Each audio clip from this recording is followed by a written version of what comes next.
साथियों, नमस्कार। ग्लोबल ज्ञान चैनल पे आपका स्वागत है।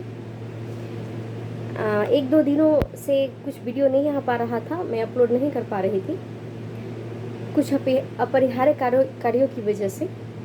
इसके लिए मैं खेद व्यक्त करती हूँ। अब से रेगुलर वीडियो आएगा। और आज हम संविधान का एक छोटा सा टॉपिक, संविधान का भाग को क्लियर करेंगे। यह संक्षिप्त वीडियो होगा, विस्तार से नेक्स्ट कभी ऐसा होगा। तो आइए जानते हैं कि संविधान में कुल कितने भाग हैं, यह किस चीज़ से संबंधित है और इसको एग्ज़ाम के दृष्टिकोण से हमारे लिए कितना ज़्यादा महत्वपूर्ण है। तो हमारे भारतीय संविधान में अभी तक, ये वर्तमान की बात कर रही हूँ मैं, वर्तमान काल तक कुल 22 भाग है। और आज हम नहीं अनुसूची पे बात करेंगे, नहीं हम आर्टिकल पे बात करेंगे, सिर्फ और सिर्फ हमारा फोकस होगा भाग पे बात करना। तो कुल 22 भाग हैं। भाग 1 में क्या है, तो संघ एवं उसका राज्य क्षेत्र। संविधान के भाग 1 में क्या है, तो संघ एवं उसका राज्य क्षेत्र। भाग 2 में क्या है, तो नागरिकता है। देखिए, पहले एक भारत राज्य होगा और संघ होगा और उसका क्या होगा, राज्य होगा। उसके बाद हमें जीने के लिए क्या चाहिए, नागरिकता चाहिए ना, वोटर आईडी चाहिए ना, आपको एक आइडेंटिटी चाहिए ना। तो आपको सेकंड क्या चाहिए, नागरिकता चाहिए। पहले एक राज्य, एक देश होगा, संघ होगा, उसके बाद उसका राज्य क्षेत्र होगा, यानी संघ एवं राज्य क्षेत्र। 2 में क्या हुआ, नागरिकता। हमको वोटर आईडी का जरूरत पड़ेगा तो हमको नागरिकता होगा, नागरिकता लेनी होगी। भाग 3 में है मौलिक अधिकार। अब बताइए, हमें वोटर आईडी मिल जाता है तो हमें वोट देने का अधिकार है।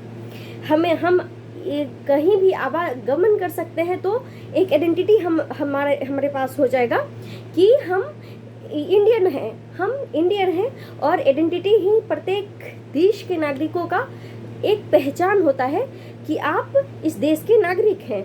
तो भाग 3 में क्या है, तो भाग 3 में है नागरिकता। भाग 4 में क्या है, तो नीति निर्देशक तत्व। इस पर भी हम छोटा सा संक्षिप्त एक वीडियो, हमारी कोशिश होगी कि इसका उद्देश्य क्या है, ये कब बना, क्यों बना। तो 4 में क्या है, तो नीति निर्देशक तत्व है। 4 के क में क्या है, तो मूल कर्तव्य है। भाग 5 में क्या है, तो संघ है। संघ मतलब सेंट्रल मीन्स अभी जो बीजेपी जो रूलिंग पार्टी है इंडिया का, कौन है, बीजेपी गवर्नमेंट है, यानी सेंट्रल गवर्नमेंट, यानी संघ। 6 में क्या है, राज्य यानी स्टेट। हमारा भारत 28 राज्य और 8 संघ शासित राज्यों से मिलकर के बना हुआ है। अब आते हैं भाग 7 की बात करते हैं। तो भाग 7 में क्या है, तो अनुसूची 1 के ख का विस्तारित रूप है, उसके विषय में कुछ चर्चा है। अनुसूची का वीडियो, हमारी कोशिश है कि अपकमिंग टाइम में हम अनुसूची का भी वीडियो बनाऊं। तो भाग 7 में है अनुसूची 1 के ख के विषय में चर्चा। 8 में क्या है, भाग 8 में क्या है, तो संघ राज्य क्षेत्र, सेंट्रल और संघ शासित क्षेत्र है। इसका भाग 1 से रिलेशन है इसका। भाग 9 में क्या है, तो पंचायतें। आज भी जो हमारा गांव है, जो हमारी ग्राम व्यवस्था है, उसमें पंचायती राज पर ही आधारित रूलिंग होती है। तो 9 में क्या है, तो पंचायत। 9 के क में क्या है, तो नगर पालिकाएं। 9 के ख में क्या है, तो सहकारी समितियां। सहकारी समितियां क्या होती है और इसका उद्देश्य क्या होता है, इसमें कितने मेंबर होते हैं, इन सारी पर भी हमारी कोशिश होगी छोटी छोटी बेसिक चीज़ों पर फोकस करना। तो सहकारी समितियां 9 के ख में है। अब आते हैं 10 में। 10 में क्या है, तो 10 में है अनुसूचित जाति और जनजातीय क्षेत्र। भाग 10 में क्या है, अनुसूचित जाति और जनजातीय क्षेत्र। अब आता है 11, भाग 11।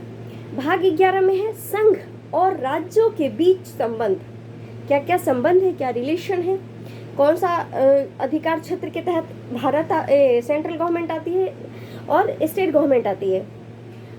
अब भाग 12 में है वित्त, संपत्ति और संविदाएं और बाद, जैसे हमारा जो संपत्ति है कितनी वित्त है हमारे पास, इससे रिलेटेड।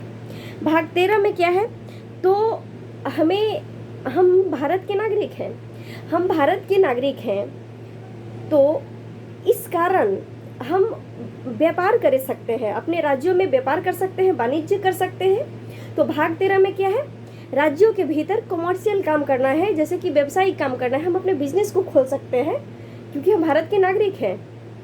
अब 14 में क्या है, भाग 14 में क्या है, तो भाग 14 में है कि संघ और राज्यों के अधीन सेवाएं, जितनी सर्विस है, जितनी सेवाएं दी जा रही है, वो भाग 14 में है। अब भाग 15 में क्या है, तो भाग 15 में है इलेक्शन, मीन्स निर्वाचन। भाग 15 में क्या है, निर्वाचन है। अब भाग 16 की बात करते हैं, तो भाग 16 में क्या है, तो कुछ वर्गों के विषय में संबंध, कुछ वर्गों के बारे में, इस पर भी हमारी कोशिश होगी अपकमिंग टाइम में हम इसको विस्तारित इस विषय पे जाने। भाग 17 में क्या है, भाग 17 में है राजभाषा। भाग 17 में क्या है, तो राजभाषा है, हमारा राजभाषा हिंदी है, न कि राष्ट्रभाषा हिंदी है। एक बात को हमें फोकस करने की जरूरत है कि हमारा राष्ट्रीय हमेशा राजभाषा हिंदी है, ना कि राष्ट्रभाषा हिंदी है। भाग 18 में क्या है, भाग 18 में है आपात उपबंध। भाग 18 में आपात उपबंध है। 19 में है प्रकीर्ण, इस पर भी कुछ बातें करूंगी मैं। भाग 20 में क्या है, तो संविधान संशोधन। भाग 20 में क्या है, संविधान संशोधन। भाग 21 में क्या है, तो अस्थायी संक्रमणशील और विशेष उपबंध है। भाग 22 में क्या है, तो संक्षिप्त नाम, प्रारंभ और हिंदी में प्राकृत, पाठ और निरसन। इस प्रकार एक छोटा सा हमारी कोशिश थी भागों के बारे में चर्चा को करना। अब हम पॉलिटी का, संविधान का पार्ट को इसी प्रकार कुछ विस्तारित रूप करेंगे। साथियों, आशा करती हूँ यह वीडियो आपको जरूर पसंद आई होगी। बहुत बहुत धन्यवाद। नमस्कार।